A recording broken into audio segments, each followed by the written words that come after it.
Good morning student. आज का अपना टॉपिक रहेगा पादपों में खनिज पोषण। पादप आप लोगों को पता है, खनिज वे पदार्थ जिन्हें हम भूमि या मृदा से प्राप्त करते हैं खनिज कहलाते हैं। पोषण क्या होता है कि किसी भी सजीव की जीवन अवधि या जीवन चक्र पूर्ण करने के लिए, किसी भी सजीव को अपना जीवन चक्र पूर्ण करने के लिए जिन पदार्थों की आवश्यकता होती है या जो पदार्थ उसके जीवन चक्र को पूर्ण करने में संपूर्ण सहायता प्रदान करते हैं, पोषक पदार्थ कहलाते हैं या उसका पोषण करते हैं। पोषण के आधार पे सर्वप्रथम पादपों को दो भागों में विभाजित करते हैं, परपोषित और स्वपोषित। पहले स्वपोषित समझ लेते हैं। स्वपोषित आप लोग जानते हैं कि वे पादप जो अपना भोजन स्वयं बनाते हैं, स्वपोषी पादप कहलाते हैं। ठीक है, इसका तात्पर्य यहाँ जीव विज्ञान के दृष्टिकोण से यह है कि वे सजीव जिन्हें अपनी जीवन चक्र अवधि या जीवन आवश्यकता की पूर्ति के लिए केवल अकार्बनिक पदार्थ बाहर से लेने पड़ते हैं, कार्बनिक पदार्थों की उनको आवश्यकता नहीं होती। कार्बनिक पदार्थों का निर्माण जो स्वयं करते हैं स्वपोषी कहलाते हैं। दूसरा क्या है? परपोषी वे सजीव होते हैं या वे पादप होते हैं जो अपनी कार्बनिक और अकार्बनिक दोनों आवश्यकताओं के लिए बाहरी वातावरण के ऊपर निर्भर करते हैं। यानी कार्बनिक पदार्थ भी बाहर से लेंगे और अकार्बनिक पदार्थ भी बाहर से लेंगे। और साधारण शब्दों में हम कह सकते हैं कि वे सजीव जो अपना भोजन स्वयं नहीं बना सकते, परपोषी कहलाते हैं। सबसे पहले दो साइंटिस्ट के नाम आप लोगों को याद रखने हैं, डी शोसर एंड वॉन सेक्स। इन्होंने खनिज तत्वों की अनिवार्यता का अध्ययन पादपों के अंतर्गत किया था। उसके बाद में अपना टॉपिक आता है पौधों की खनिज पोषकों की आवश्यकताओं के अध्ययन की विधियां। यानी उनको खनिज तत्वों की आवश्यकता है या नहीं है, इनकी विभिन्न विधियों के द्वारा पता लगाया गया था। वैज्ञानिकों ने यह प्रदर्शित किया था विभिन्न विधियों के द्वारा, जिसमें से सबसे पहली विधि है पादप भस्म का विश्लेषण, दूसरी विधि है बालू संवर्धन प्रयोग, तीसरी विधि है वर्मिकुलोपोनिक्स और चौथी है हाइड्रोपोनिक्स या जल संवर्धन। हाइड्रोपोनिक्स के ऊपर कई बार बोर्ड की परीक्षा में प्रश्न पूछा गया है। सबसे पहले अपन चर्चा करते हैं पादप भस्म का विश्लेषण। पादप भस्म का विश्लेषण क्या है कि सबसे पहले किसी एक शाकीय पादप को अपन क्या करते हैं, जमीन से उखाड़ लेते हैं। ठीक है, जमीन से उखाड़ने के पश्चात मिट्टी के कणों को हटाकर और उसका वजन लिया जाता है और उस वजन को कहते हैं ताजा भार या फ्रेश वेट। और उसके बाद में उसी पौधे को हम क्या करते हैं, 100 डिग्री सेंटीग्रेड पर गर्म करते हैं।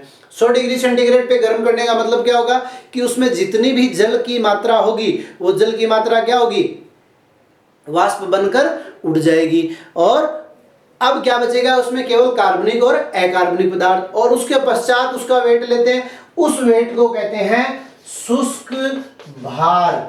तो ये भी एक एक नंबर के प्रश्नों में पूछा जा सकता है। आप लोगों को ध्यान रखना है कि शुष्क भार किसे कहते हैं और ताजा भार किसे कहते हैं। तो किसी भी पौधे को उखाड़कर तुरंत मृदा के कणों को हटाकर या जल से धोकर जब उसका वजन लिया जाता है तो उसको हम क्या कहेंगे, ताजा भार।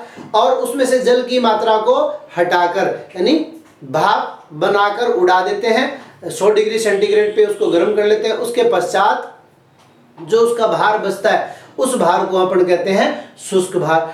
अब क्या करते हैं, इसी पादप को 6000 डिग्री सेंटीग्रेड पर गर्म करते हैं। कितने पर? 6000 डिग्री सेंटीग्रेड पर गर्म करते हैं। 6000 डिग्री सेंटीग्रेड पे गर्म करने से उसमें जो कार्बनिक पदार्थों की मात्रा होगी वह भी क्या होगी, वाष्प बनकर उड़ जाएगी। अब क्या बचा है उसमें, सिर्फ अकार्बनिक पदार्थ। और या जो भी पदार्थ अब बचा हुआ रहेगा 6000 डिग्री सेंटीग्रेड पे गर्म करने के पश्चात उसको अपन कह देते हैं भस्म। या अब किसकी भस्म तैयार किया अपन ने, पादप की, तो वो क्या हो गया, पादप भस्म।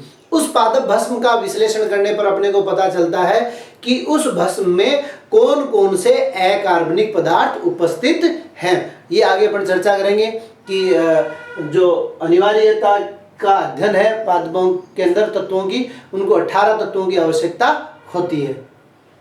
दूसरा बालू संवर्धन प्रयोग। क्या करते हैं, एक ऐसी बालू का चयन करते हैं या ऐसी मिट्टी का चयन करते हैं जिसमें किसी भी प्रकार के कार्बनिक और अकार्बनिक पदार्थ उपस्थित न हो, और इसके लिए हम ये कर सकते हैं कि उस मृदा को हम HCl के द्वारा उपचारित करवा लेते हैं, अर्थात HCl से उसको धो लेते हैं। HCl से धोने के पश्चात उसमें कोई भी खनिज पदार्थ जो है वो उपस्थित नहीं रहेगा, और उस मृदा में क्या करते हैं, पौधे उगाए जाते हैं। तो उन पौधों के पास क्या होता है कि खनिज तत्वों की हानि होती है, खनिज तत्वों उनको मिल नहीं पाते, तो ऐसे पौधे अपूर्ण पौधे कहलाते हैं। तो ये भी 1 नंबर का प्रश्न पूछा जा सकता है कि अपूर्ण पौधे किसे कहते हैं। तो वे पौधे जिनमें किसी भी प्रकार के तत्व उनको प्राप्त नहीं होते हैं, उनमें न्यूनता के लक्षण प्रदर्शित होते रहते हैं, क्या कहलाते हैं, अपूर्ण पौधे कहलाते हैं।